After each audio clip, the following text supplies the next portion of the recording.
पौधे की संरचना बनी हुई है। तो आज हम पौधे के विभिन्न भागों के नाम एवं उनके कार्य के बारे में जानेंगे। ठीक है? Yes ma'am. तो चलिए शुरू करते हैं। जैसा कि आप लोग देख रहे हो कि ब्लैक बोर्ड पर किसका चित्र बना हुआ है? पौधे का। तो पौधे के मुख्य रूप से दो भाग होते हैं। कितने भाग होते हैं? दो भाग होते हैं। पहला वो भाग होता है जो जमीन के नीचे होता है, जिसको हम क्या कहते हैं बेटा? जड़ कहते हैं। क्या कहते हैं? जड़ कहते हैं। आप देख रहे हो कि जमीन के नीचे कुछ ऐसी संरचनाएं बनी हुई हैं, आपस में उलझी हुई संरचनाएं हैं। तो इसको हम क्या कहते हैं? जड़ कहते हैं। ठीक है? जड़ का कार्य क्या होता है? जड़ के बहुत सारे कार्य होते हैं। जड़ का क्या कार्य होता है कि ये मिट्टी से जल और खनिज लवण, जल मतलब क्या होता है? पानी। जल और खनिज लवण को अवशोषित करके पौधे के विभिन्न भागों तक पहुंचाता है। ठीक है? जड़ का दूसरा कार्य क्या है कि ये पौधे को जमीन में स्थिरता प्रदान करता है, उसको अस्थायी रूप से जमीन में गड़ाए रहता है। ठीक है? ताकि पौधा गिरे न, स्थिरता प्रदान करता है। ठीक है?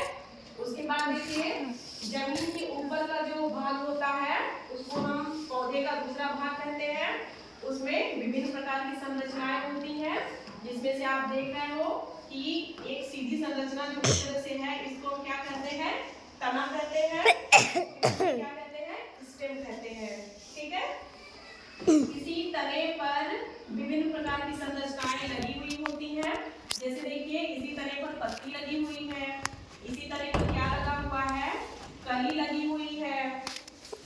कली आगे चल करके फूल बन जाती है और फूल आगे चल करके क्या बना देता है? फल बना देता है। ठीक है? तो पत्तियों का कार्य क्या होता है? पत्तियों का कार्य वो होता है कि जैसे आपके घर में आपकी माँ खाना बनाती है रसोई में ना, उसी तरह से पौधों की पत्तियां प्रकाश संश्लेषण प्रक्रिया के द्वारा पौधों के लिए खाना बनाती है और पौधे के विभिन्न भागों तक पहुंचाती है। ये पत्ती का कार्य हो गया। इसके अलावा पत्तियों के और भी कार्य हैं, जिसको आप बड़े क्लासेस में जाओगे तो वहां पर सीखोगे। यहाँ पे मैं शॉर्ट में बता दे रही हूँ।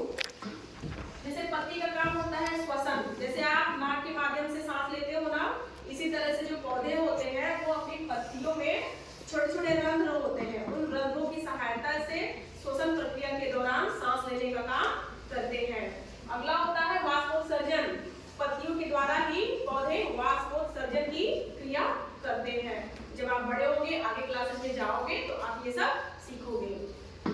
इसके बाद में तना जो होता है ये पौधे को सीधा खड़ा रखने का काम करता है और जड़ से अवशोषित हुई जल और खनिज लवण को पौधे के विभिन्न भागों तक क्या करता है? पहुंचाता है। एक संरचना आप यहाँ पे और देख रहे होंगे कि ये पत्ती और तने के बीच में एक छोटी सी संरचना निकली हुई है, इसको हम कली कहते हैं। क्या कहते हैं? कली। इंग्लिश में कहते हैं बड। क्या कहते हैं? बड। ये बड आगे चल करके फूल बन जाती है और फूल आगे चल करके क्या बन जाता है?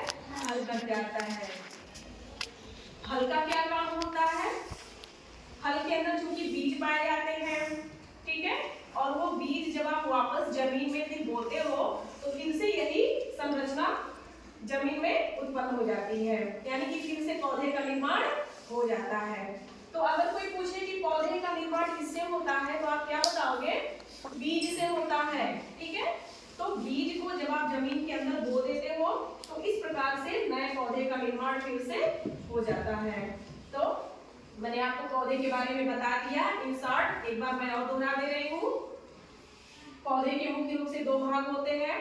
पहला भाग जमीन के अंदर होता है जिसको हम जड़ कहते हैं। जड़ मिट्टी से पानी और खनिज लवण को एब्जॉर्ब करके अवशोषित करके पौधे के विभिन्न भागों तक क्या करता है? पहुंचाता है। और दूसरा वो भाग होता है जो जमीन के ऊपर होता है, जिसमें मुख्य रूप से तना है और तने पर विभिन्न प्रकार की संरचनाएं लगी हुई होती हैं, जिसमें क्या है? पत्ती है, कली है, फूल है और फल है। पत्ती का काम क्या होता है? प्रकाश संश्लेषण करना, मतलब भोजन बनाना, और ये भोजन जो है विभिन्न भागों तक पहुंचाने का कार्य तना करता है। और इसमें जो है कली लगी हुई होती है, कली आगे चल करके फूल बन जाती है और फूल आगे चल करके क्या बन जाता है, फल बन जाता है और फल से नए पौधे का जन्म होता है। ठीक है, तो आशा करते हैं कि आप लोगों को ये पौधे के विभिन्न भागों के नाम एवं उनके कार्य के बारे में समझ आ गई होगी। आ गई ना? Thank you.